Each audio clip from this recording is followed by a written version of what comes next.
Hello everyone, I am Sunanda and I want to warmly welcome you to Gudsky's Applied AI and Machine Learning course. This is not just another online lecture series, this is a 6-month free learning journey designed for learners at the beginner and intermediate levels who want to gain both theoretical understanding and practical skills in AI and ML.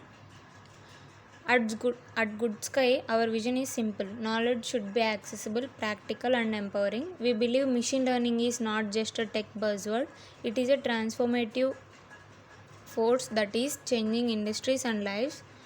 Over the next month, we'll be exploring topics step by step, and I'll be walking with you like a guide, making sure that concepts are clear, relatable, and connected to real world problems. Think of this series as your bridge from curiosity to capability, from simply knowing the term machine learning to actually being able to explain it, apply it in projects, and even build career opportunities around it. So, if you are excited to start this journey with good vibes and great learning, let's dive right in with today's session, types of machine learning. Okay, then what is machine learning? Let's begin with the foundation. What is machine learning? Machine learning, abbreviated as ML, is about teaching machines to learn from data instead of explicitly programming every instruction. We give the machines experiences in the form of data and let it discover patterns on its own. Okay, here is a simple analogy. Imagine you are teaching a child to recognize animals.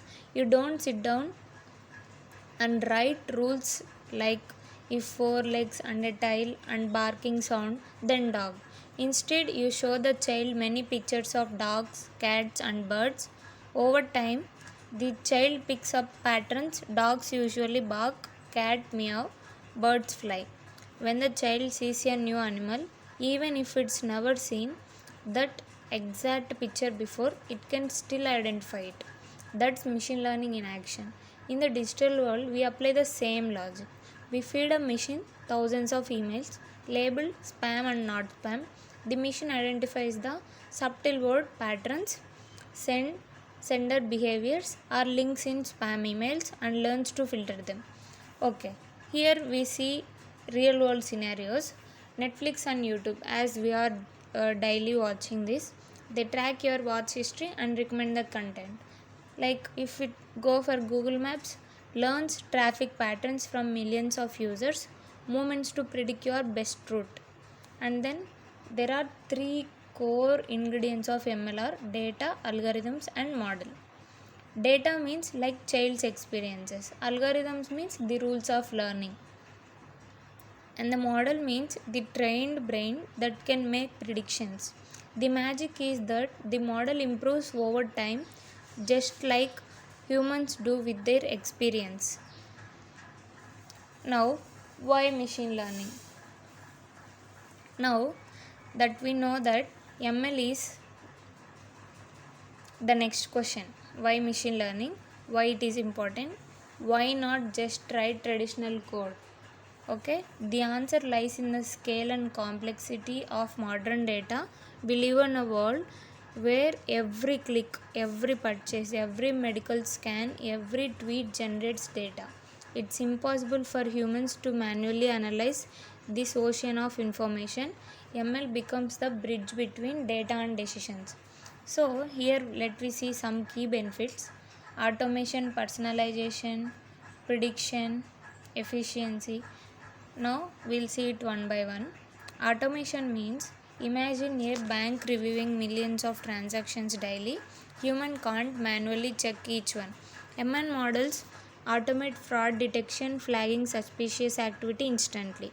Now, as we go for personalization, think about e-commerce sites like Amazon. Each customer sees different product, right? Like product recommendations. That's ML tailoring experiences. Now we'll go for a prediction. Prediction means weather forecasters, stock market trends, disease risk. ML predicts outcomes based on historical data. Efficiency: industries save time, money, and resources when repetitive tasks are automated. Here we'll go for some real life examples like healthcare, finance, e commerce, marketing, self driving cars. In hospitals, in the US, they use ML models to predict patient readmission risks. Patients at high risk get more follow up, improving survival rates. And if we go for agriculture, ML powered drones in India scan fields, identify crop diseases early, farmers act before the problem spreads, saving yields. This can be very helpful, right, using ML. In short, ML matters because it helps us deal with complexity at scale, something no human workforce could handle alone. Okay, now what's the difference between like AI, ML, and deep learning? So let's clear one common confusion. People often mix up AI, machine learning, and deep learning. Think of AI as the entire universe is the grand dream of making machines behave intelligently like humans. This includes reasoning, problem solving, natural language understanding, and decision making. Inside AI, we have machine learning. ML is set of methods that let machines from data. Not all AI uses ML, but most modern breakthroughs do. Inside ML, there is a special subset called deep learning. Deep learning uses artificial neural networks inspired by human brain with many layers of interconnected nodes. Deep learning shines when we have massive datasets and complex tasks like image recognition or language processing. As we go for examples, AI AI chatbot that can hold a natural conversation. ML. The chatbot improving responses by analyzing past conversations. DL. The chatbot using advanced neural networks like ChatGPT to understand and generate natural sounding. As we go for real life example here, AI means chess playing computers. Spam, ML. ML is used for spam detection systems, and DL self driving cars using neural networks to recognize traffic lights and road signs. So, remember the nesting. AI is the dream, ML is the method, and DL is the powerhouse of modern AI breakthroughs. Okay, hope you got it. And now we go for types of machine learning. Machine learning has three major categories: supervised, unsupervised, and reinforcement learning. We'll go for supervised learning. Supervised learning is like having a teacher. You give the machine input and the correct output labels, and it learns the mapping. Example, predicting house prices from area and location. Now we'll go for unsupervised learning. It's like a self study. The machine gets raw and labeled data and tries to find out the structure and patterns or clusters. Example, grouping customers into segments based on shopping behavior. Reinforcement learning is like learning from trial and error. An agent interacts with the environment, gets rewards or penalties, and learns strategies. Example, training a robot to walk or an AI to play chess. Each type solves different problems and is used in different industries. By the end of the lecture, you will not only know these three types but also when to apply them in the real world. Now we'll go for supervised learning. Let's start with supervised learning. Imagine a student solving math problems with an answer key. For every input the problem there is a correct output. That means the answer. Over time the student learns patterns and can solve new problems. That exactly what super learning is. You feed the model with labeled data. Inputs are paired with correct outputs. The model learns the relationship between them. Later, when given new output, it predicts the output. Now we'll go for real world examples. Email spam filter. Input is an email and the output is whether it was getting spam or not spam. And another example, face recognition. Input is an R image and output be the person's name. This method is everywhere because label data is often available, but it comes with challenges. Collecting labels can be expensive or time consuming. For example, labeling model medical scans requires radiologist expertise. Now we'll go for how this supervised learning works. Okay, now let's see the process. For step 1, we collect the labeled data. Example, thousands of emails labeled spam or not spam. And then for step 2, split the data into training and testing sets. We train on one set and evaluate on another to check performance. And we'll go for step 3. In step 3, we train the model. The model tries to map features of email like subject line, body words, sender info to the label. Now, next step 4, make predictions. The model predicts spam, not spam for new emails. For step 3, for step 5, evaluate performance. We use metrics like accuracy, precision, recall or F1 score. And now, refinement. If results are poor, tweak algorithms, features or parameters. Example, we take a scenario, a bank detecting fraud.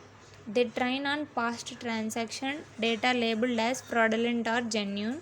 Features inside time, amount and location. Once trained, the model flags new suspicious transaction in real time. Okay, and then real life examples of supervised learning. Let me give you concentrate examples of supervised learning. Email spam detection classifies emails as spam or not spam using labeled email data. Okay, and fraud detection in banking. Credit card companies analyze past fraudulent transactions and build models to detect suspicious activity instantly. And medical diagnosis. Hospitals train models on labeled x-rays to detect diseases like pneumonia. Sentiment analysis. Social media monitoring tools classify tweets as positive, negative or neutral. Speech recognition. Siri or Google Assistant converts spoken words to text using labeled audio datasets. Face recognition. Facebook tags your friends by matching their faces with labeled profiles. In every case, the machine learning from labeled data, the key is the better the labels, the smarter the system. And now, algorithms in supervised learning. So, what algorithms power supervised learning? We can group them into regression and classification.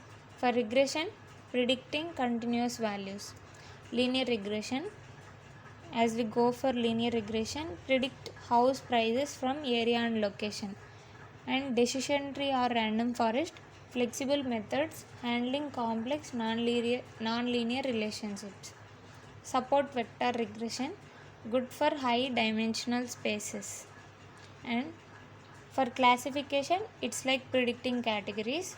Logistic regression, predict whether a student passes or fails. And decision tree and random forest in classification, classify emails or spam or not spam. SVM, support vector machine, powerful for separating data into classes. Each has strengths. Linear models are simple and interpretable. Trees are intuitive and handle non-linearity. Assembles like random forest or gradient boosting are highly accurate. Choice depends on your problem, data size and need for interpretability. Now we'll go for advantages of supervised learning. Why supervised learning so widely used? Because it offers clear benefits like clear goal, high accuracy, predicting power, easy to check performance and understandable models. Like if we go for clear goal, we know the correct answers during training. If we go for high accuracy with enough data, predictions can be very precise. And predictive power useful for forecasting trends like sales, demand in the market. Easy to check performance. We can measure matrices to know how well it works. Understandable models like some algorithms like decision trees are easy to explain to non-technical stakeholders. Now if we go for an example, a retail company predicting next month's sales, the supervised model learns from past sales data because the outcomes means sales numbers are labeled. The model can predicting with surprising accuracy, helping the company manage inventory and reduce waste. That's why supervised learning is often the first step in many industries. And now we'll go for challenges of supervised learning. We have seen how powerful supervised learning is, but it's not perfect. Let's talk about the challenges. The first big challenge is the need for labeled data. Imagine building a medical college that predicts cancer. You need thousands of scans labeled by expert radiologists. That takes time, money, and expertise. Without good labels, your model won't learn properly. Second, overfitting. Overfitting is like a student who memorizes answers without understanding concepts. The model performs perfectly on training data but fails on new data. For example, if a fraud detection model memorizes past fraud patterns but can't detect new types of fraud, it becomes useless, right? And third, bias in data. If your training data is biased, your model will also be biased. Example, an ML hiring tool trained only on resumes of male candidates by unfairly but may unfairly reject women. This has happened in real world companies, and it's a reminder that data must be diverse and fair. And we go for computational cost. Large supervised models may require huge computing power. For instance, training a deep learning model for speech recognition might require hundreds of GPUs. And finally, generalization. A model that works well in one country may fail in another. For example, medical diagnosis model trained on European patients may not perform well in Asia due to genetic and lifestyle differences. So while supervised learning is so powerful, we must always remember models are only as good as the data and assumptions behind them. Now we'll go for a case study as we take an example of spam email detection. Let's make this concrete with a case study. Spam email detection. The problem: email providers like Gmail or Outlook must filter billions of emails daily. How do they know which one are spam? If we take an approach here, first data, they collect millions of emails labeled spam or not. Here the features are words in the subject line, links in the body, sender repetition and attachments. Algorithms we use like naive Bayes, logistic regression or SVMs. Training: the model learns which features are common in spam, like congratulations you won. These are the fake spam emails which are occurred mainly. And evaluation: matrices like precision and recall matter. Too many false positives means real emails are blocked. Too many false negatives means spam get through. Outcome: modern spam filters block 99% of spam before it even hit your inbox, but spammers keep evolving, so the models must constantly retrain. This is the perfect example of supervised learning in the real world, a clear problem, labeled data, algorithms that learn patterns, and continuous improvement. And now we'll go for unsupervised learning. Now let's move to unsupervised learning. In in supervised learning, we had a teacher providing correct answers, right? In unsupervised learning, there is no teacher. The machine gets raw data with no labels and tries to find hidden structures or patterns on its own. Think of walking into a new city without a guide. You don't know the neighborhoods, but as you explore, you notice clusters. One area has tech offices, another has caves, another is residential. You grouped them without labels. That's what unsupervised learning does. Examples: clustering, grouping similar customers by shopping habits. Dimensionality reduction, finding simplifying large datasets are easier analysis like summarizing a hundred features dataset into two main components.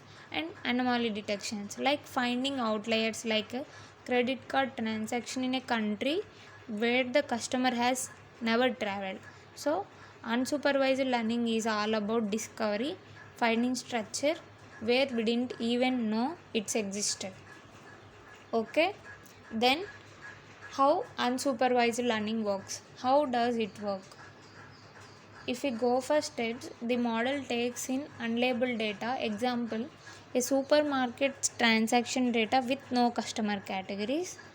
And step 2, it looks for patterns. Maybe some customers buy milk and bread daily, others buy beer and chips on weekends. It groups similar data points. This is clustering. Customers with similar purchase behavior are placed in the same cluster. And then the output is new insights like discovering three main customer types: daily shoppers, weekend shoppers, and seasonal shoppers. Another task is dimensionality reduction. If you have 100 features about a customer like age, income, education, shopping frequency, etc., dimensionality reduction finds the most important features and simplifies the dataset. This is especially useful for visualization and speeding up algorithms. So, while supervised learning predicts outputs, unsupervised learning uncovers hidden structures. And if we go for real life examples of unsupervised learning, now where do we use unsupervised learning? Like customer segmentation, fraud detection, image compression, and recommendation systems. Customer segmentation means Amazon clusters customer into groups: high spenders, frequent buyers, bargain hunters. This helps design personally campaigns. And fraud detection. Bank use anomaly detection. If your card suddenly makes a huge purchase in another country, that's flagged as suspicious. Image compression. Algorithms like PCA reduce image size without losing key details. This helps with faster storage and transmission. Recommendation systems like Netflix uses unsupervised clustering to suggest movies. If you watch sci-fi films, you are grouped with others who do the same, and their favorite movies are recommended to you. Every time you see a personalized ad or product suggestion, that's probably unsupervised learning working in the background. And algorithms in unsupervised learning. What algorithms do we use here? For clustering, K means hierarchical and DB scan. If we go for clustering, K means that divides data into K clusters. Example, like segmenting the students based on learning styles. And hierarchical clusterings, build a tree of clusters. Example, organizing documents into topics and subtopics. And DB scan, great for finding clusters of varying sizes and detecting noise. Example, spotting fraud transactions as outliers. For association rule learning, a priori algorithm used in market basket analysis. Example, customers who buy bread often buy butter. And FP growth, a faster algorithm for larger sets. For dimensionality reduction, reducing the number of input features in the dataset and makes it easier. Like if we go for PCA, simplifies data while preserving variance. Example, compressing facial recognition data. And each algorithm serves a different purpose, but all are finding about structure without labels. And if we go for advantages of unsupervised learning, why we use unsupervised learning? No labels needed. It saves time and money and reveals hidden patterns. You may discover customer groups or fraud behaviors you didn't expect. And versatile, works in many areas: marketing, healthcare, finance, and etc. Automation, the machine does the grouping, saving Humans from manually analyze huge datasets. Example, a telecom company discovers three main types of users: heavy data users, frequent callers, and occasional users. With this insight, they launch targeted plans. This is knowledge they would never have gained if they only relied on the labeled data. And challenges of unsupervised learning: no truth. Since there are no labels, it's hard to measure accuracy. You can't easily say if the model is right or wrong. Interpretability means difficulty. Clusters may not always make sense. For example, a model groups customers but the segmentations don't align with business logic. Sensitive to data quality. If your data is noisy or incomplete, clusters become meaningless. Algorithm selection. Choosing the right method can be tricky. Should you use K-means or DB scan? The choice affects results drastically. Real world example: a bank uses clustering for segmentation. The model creates 5 clusters, but 2 of them are too similar to act on without human interpretation. The results aren't useful. So, while unsupervised learning is powerful, it often requires domain expertise to make sense of the results.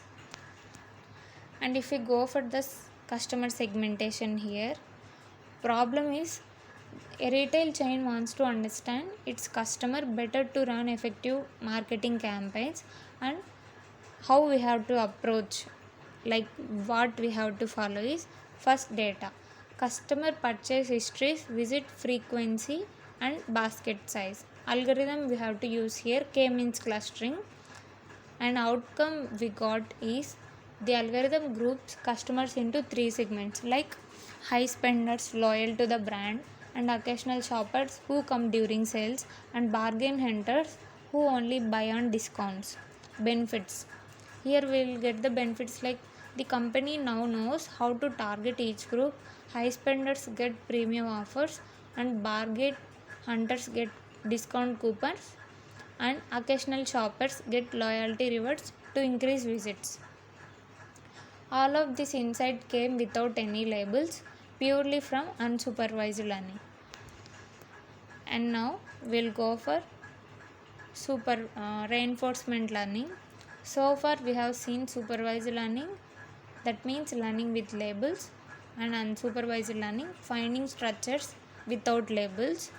But there is a third and very exciting type, reinforcement learning. This is how we train AI agents like robots, self-driving cars, or game AIs to learn through trial and error, just like humans and animals.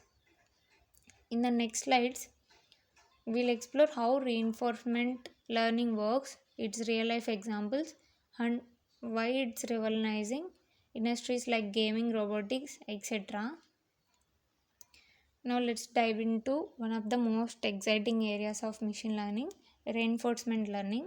If supervised learning is like with a teacher and unsupervised learning is like a self-discovery, reinforcement learning is like a experience and feedback. Here's the concept: in reinforcement learning, we have an agent, the learner or decision maker, and the environment, the world it interacts with. The agent takes action, the environment responds with rewards or penalties, and based on that the agent learns what works best. Think about training a puppy. If the puppy sits when you say sit, you give it a treat, then that's a reward. If it misbehaves, you give no treat, maybe even a mild penalty. Over time, the puppy learns which actions lead to positive outcomes. RL is exactly the same, but for machines. Examples in real life real life world: robotics. A robot learns to walk by trial and error. At first, it falls a lot. Each time it says upright longer, it gets a reward. Slowly, it learns to balance and walk smoothly. And self driving cars. The car's AI is the agent, the environment is the road, Actions are braking, steering, accelerating, and rewards are staying safe, following traffic rules, and reaching destinations quickly. So, RL is all about maximizing long term rewards through interaction with the world. Now, how this reinforcement learning works. Let's break down the cycle of RL. Now, first in step 1, initialize the agent. At first, the agent knows nothing, it may choose actions randomly. In step 2, agent takes an action. For example, in a video game, the agent presses a button to move a character. And then in step 3, receive feedback. The environment responds. Maybe the character scores a point or maybe it loses a life. That's the reward or penalty. And update policy in step 4. The agent adjusts its strategy. If pressing jump earned a reward, it will prefer jumping more often. It will repeat. The cycle continues millions of times until the agent learns the best possible strategy called the optimal policy. That's why RL is so powerful. It mimics how humans and animals naturally learn from interaction. And key elements of reinforcement learning. Let's go deeper into the components of RL. Agent, the learner or decision maker. Example, a self-driving car's AI brain. And environment, the world where the agent operates. Like example, the road, traffic lights, pedestrians. And actions, choices the exam agent can make, like accelerate, brake, turn left, turn right. And state means the current situation of the environment. Example, the car is at the red light, speed is 0 and pedestrians are nearby. And the reward is feedback given after an action. Example, stopping at a red light, reward, running it, penalty. And policy means the strategy that agent follows. Example, always brake when the light is red. A practical case we take in online advertisement. The agent is the recommendation system, the environment is the user's screen, and the actions are which ads to show. The reward is whether the user clicks over time. The system learns which ads generate the most engagement. And real life examples of reinforcement learning. Reinforcement learning is not just theory, it's driving many breakthroughs, self-driving cars and game playing, healthcare, e-commerce. Many real life examples are there. Self-driving cars, Tesla and Waymo train cars is simulated environments with billions of driving miles. The car learns to brake at the right time, keep safe distances and adapt to unpredictable pedestrians. Gaming, AlphaGo and used reinforcement learning to defeat the best human players in Go, a game considered harder than chess due to its massive complexity. Similarly, RL agents now dominate in games like Dota 2 and StarCraft 2. And personalized recommendations like Netflix and YouTube uses reinforcement learning to improve recommendations. And the agent suggests video, the reward is user watch time.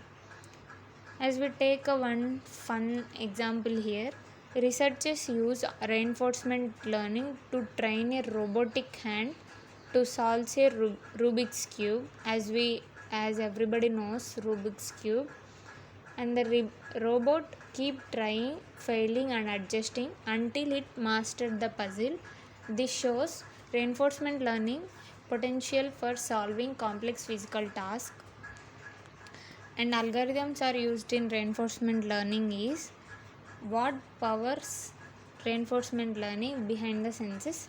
Look at the algorithms: value based, policy based and actor critic methods. And if we go for value based methods, the agent estimates the value of being in each state. Example, Q learning. Imagine a robot vacuum cleaner. It learns the Q value for each action in each room. Cleaning near the sofa gives high reward. Bumping into walls give penalties. Over time, it learns the best path. And policy based methods. Instead of focusing on values, the agent directly learns the best policy like strategy. Example policy gradient methods. They are often used in robotics where continuous actions like adjusting an arm angle are required. Actor critic methods. A hybrid of the two, the actor suggests actions like critic evaluates them. And if we go for an example, proximal policy optimization used in many advanced robotics and gaming applications. And if we go for an advantages of reinforcement learning, what makes reinforcement learning special? Here we go. Autonomous decision making, adaptability and continuous improvement, real time learning. Autonomous decision making means the agent doesn't need step by step instructions, it learns independently. And adaptability means RL system adjusts to changing environments. For example, an AI driven stock trader adapts to market fluctuations. And continuous improvement, the more the agent interacts, the better it gets. And real time learning, unlike traditional models that learn offline, RL can improve while interacting. As we go for an example, a delivery drone learns to navigate different weather conditions. If strong winds push it off course, it adapts, learns, and improves future flights. And challenges in reinforcement learning. RL also it's very challenging. High computational cost, exploration versus exploitation, delayed feedback, sample inefficiency, and sparse rewards. In high computational cost, training requires massive simulations. Training AlphaGo looks thousands of CPUs and GPUs. The agent must balance trying new actions like exploring versus sticking to what works, exploitation, and delayed feedback. Rewards may come much later. For example, a self-driving car may not know if a route choice was good until it reaches the destination. Simple inefficiency.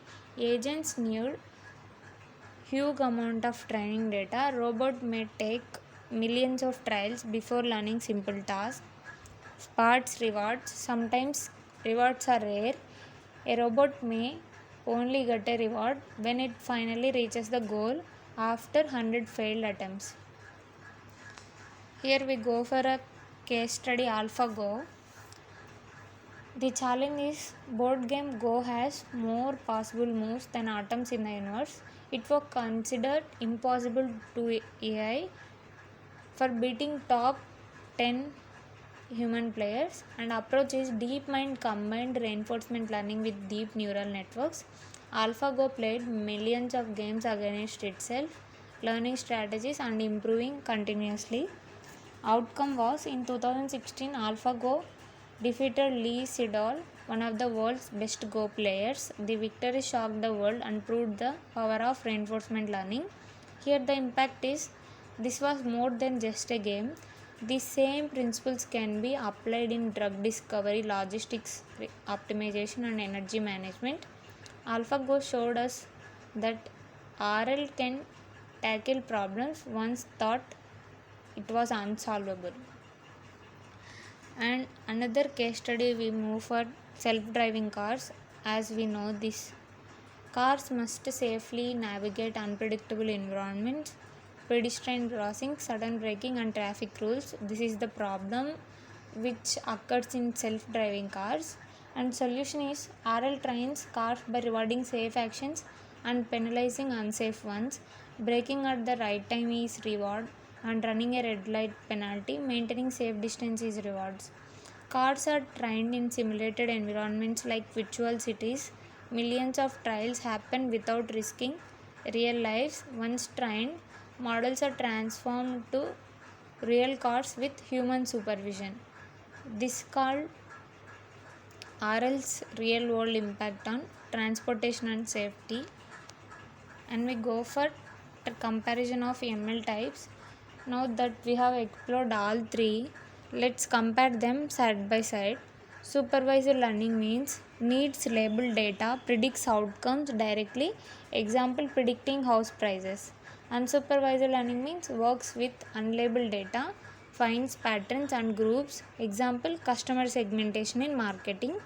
And reinforcement learning learns by trial and error, maximizes rewards, example self-driving cars or AlphaGo. Think of it like this: supervised learning is like learning from a teacher, and unsupervised learning is like exploring on your own. Reinforcement learning is like from past experience with rewards and penalties guiding you. Each type has its own place. Often in real world projects, we combine them. A self driving car uses supervised learning to recognize objects, and unsupervised learning to understand road patterns, and reinforcement learning to make driving decisions.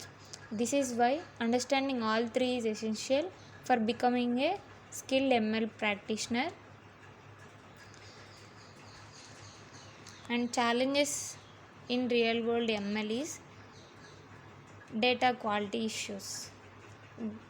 That means garbage in, garbage out. If the data is noisy, incomplete, or biased, the model will reflect that. Example: a hospital system trained only on data from urban patients may misdiagnose rural patients because lifestyles differ. And scalability: handling massive amounts of data is tough. Imagine Facebook analyzing billions of posts daily. They need not only ML models but also huge infrastructure. Interpretability means many modern ML models, especially deep learning, are black boxes. You can't always explain why the model predicated a disease or flagged a loan as risky.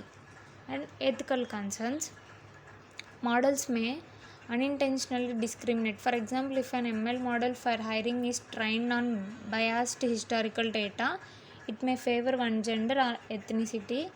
And deployment issues: training a model in the lab is one thing, deploying it in the real world is another.